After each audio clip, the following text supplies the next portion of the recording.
Il-Bord tal-Awtorità tal-Ippjanar irrevoka 10 permessi ta' fish farms tat-ton imħadma minn 4 operaturi differenti. Dan wara li fl-aħħar snin kienu qed jaħdmu kontra l-kundizzjonijiet tal-permess b'detriment tal-ambjent u l-baħar.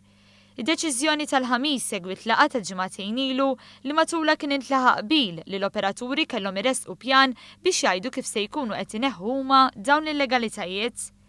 Kien maqbul mad-Direttorat tal-Infurzar fih dan l-Awtorità l-Ippjanar li l-operaturi huma obbligati li jsegwu dikjarazzjoni li huma stess kitbu approvaw.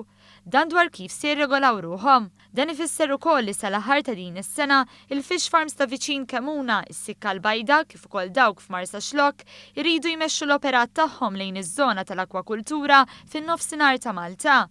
Jekk wieħed mill-operaturi jonqos minn dawn l-obbligi, l-Awtorità l-Ippjanar għandha dritt li tipproċedi b'azzjonijiet diretti mill-ewwel. Din hija oħra minn sensiela ta' deċiżjonijiet biex is-settur ikun regolat aħjar.